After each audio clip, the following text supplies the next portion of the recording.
Okay, I've been following this story about the Kyle Rittencourt shooter in the riots that are happening in what was that, Kenosha, Wisconsin?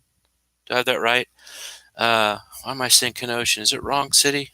Anyway, one of those cities in Wisconsin. I'm not really familiar with Wisconsin geography that well, but anyway, I'm kind of tired right now. But just want to quickly go over what happened. Okay, so what happened was there was a bunch of militia people that were kind of near a gas station, and they had guns, lethal guns. And then there was the cops on the other side, like on the northern side, apparently that were driving the BLM and the Antifa people, the rioters, basically saying, "This is not legal protest. Get out of here. Go to the south." And they drove them south towards these militia people. Apparently, that's what happened. I'm still putting this together. And so then what happened was there was a confrontation between the BLM people and them. And one of the guys got really bent out of shape and said, "Don't point that at me. Go ahead, shoot me, nigga." Something like that. I don't know why white people call other people white people nigga. I don't understand that. So anyway, the guy's just got just mental issues, and so he was being the agitator. He had a mustache and a beard and a bald head and a pierced ear, like not a pierced ear, but yeah, like a pierced ear with like a turquoise thing in the ear, and then no shirt, and then or a shirt. I can't remember if he had a shirt or not, but anyway, um, so after this confrontation, I think the guy chased after Kyle, and I'm not sure when it started, but he started chasing after Kyle, who was armed. So he's an idiot for chasing after an armed man threatening him.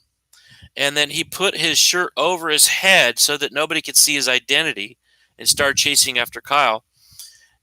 Kyle got in a situation probably where he thought that his life was what happened was Kyle got in a situation where there's more BLM. He was running away from the BLM crowd, but he's in a situation where he's actually running towards the BLM crowd, probably trying to go north towards the police to get back police protection. Uh, because the police were like in a different place than the militia was. So so he got in a situation where he's in a auto shop parking lot by a van, and you can't really clearly see what happens, but apparently he shoots this guy, this idiot that had the mustache and the beard, bald-headed dude, and shot him, and it was a really bad shot. I think the guy died. He got shot in the head, and you can see him with the freaking T-shirt over his head, and they couldn't even find where the wound was at first because the T-shirt was over his head. So that's how crazy this is. So then after that, he stops, makes a phone call. I don't know if he's calling 911. He said, "I shot someone. We better get out of here," something like that. And then the BLM people saw him, and they started going, "Hey, he shot him. Let's go get him." So he had to run from these guys, and he's running down the street. And then the most well shown footage was of him running down the street and these two guys apprehending him. Some say that one of the guys had a gun in his hand. I'm not sure. And then when they finally were about to get him and beat the living daylights out of him or take the gun and shoot him with the gun, he shot back at anybody that was trying to get him, and it was like two or three people he shot at. After he shot at him, he kept running towards the cops, and then finally started walking towards the cops. And he put his hands up several times. He's putting his hands up, and he kept telling him to get on the ground, get down on the ground, and he was like, kept walking towards the cops, and he finally made it to where a cop car was and was like at the side of the window. And the cops didn't tell him to put down his weapon. He didn't put down his weapon, but he's sitting there clearly with his hands up. Cops sitting right there. Nothing happened.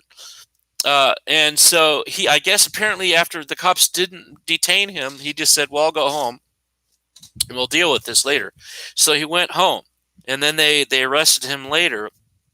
They say they arrested him for first-degree murder, this is definitely not first-degree murder. This is I don't know what it is, but it's not first-degree murder. I mean, the first-degree murder is when you premeditatively decide you're going to kill somebody and you kill somebody. He didn't decide he's going to kill anybody. He's definitely doing this in self-defense. And anyway, so of course, all the news media are lying through their teeth about this. And if you see any articles that any newsprint articles or like any articles that I can paste, please let me have those articles, because then I'm going to paste them on my Facebook page and see if Facebook fact checks them. In fact, I might start my own little Facebook page of things that are false news that are not fact checked by Facebook. And then once I get maybe 100 or 20 or so of those, I'm going to do another video, and I might even write to Congress and raise up a stink and say Facebook is biased. They only fact check people on the most little minuscule points too, by the way. They're super anal about it now. If you mention COVID or anything, they say, here's the COVID information center. This might have information they're super anal about it. You can't get away with nothing now. And then you see all this liberal garbage, and they just, the mainstream media completely lies through their teeth. So they're saying that now he's a vigilante and he's arrested for first-degree murder, and he flew the scene. He tried to get out of the scene. That did not happen. He had his hands up. Clearly had his hands up. I saw one of the liberal guys on there going, "Oh, you see him here. He's putting his hands up. He's surrendering." And then they just changes the subject and goes, and then later on he flee. Why would you put your hands up and then later on just run away? So, I mean, it's so stupid. So yeah, of course they're going to say he's a white racist and a right winger, and he's associated with the KKK and all the, going to throw all kinds of crap at him. But he's a 17-year-old, so they better watch out what they say, because you can get sued big time if you're a minor and they say derogatory stuff about you. So that is good, and that's a good thing. So, but here he is, a 17-year-old kid, and these guys are chasing after this guy. They only picked him probably because he looked the least experienced and the weakest in the crowd. That's what kind of people these people are. And I don't even want to talk about the original black guy that got shot by the cops. It's just another case of a moron not listening to what the cops saying and doing something stupid, making a quick move on the cops. You don't make quick moves on the cops. You don't put your hands places where the cops can't see him. He had his hands in front of him. They couldn't see what he's doing with his hands. Then he went over into the car, opens the door, and reaches in the car. The cops are trying to pull him out, and he's still trying to get in. The cop finally shoots him, and they shoot to kill. Because the reason why they shoot to kill, if you're stupid, you don't figure this stuff out. But anybody that has half a brain can figure this out. They shoot to kill because if they shoot him one time, he still can go get the weapon. That's to make sure he's not able to do anything, unless they shoot him once and miss or something, and then the guy, puts up his hands. But he didn't. They're shooting him, and he's just still doing what he's doing. So anyway, so they say this black guy got murdered by the cops. They're so quick to cast judgment on the police, but they're so slow to call a black man a criminal, or to say that these white thugs that are destroying all these cities are just opportunists that want to destroy and kill because they're just basically communist radicals, and they're using BLM, and they're using Black Lives Matter, and they're using all these incidents to just cause problems.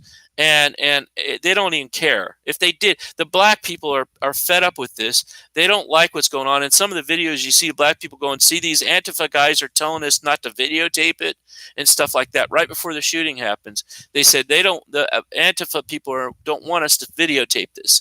Well, that's because they're doing illegal stuff, and they don't want anybody to see what they're doing. Thank God these people were videotaping, because all these videos just totally vindicate this kid. I don't think he's going to get charged. I think they let him go because he's totally innocent. He didn't do anything illegal.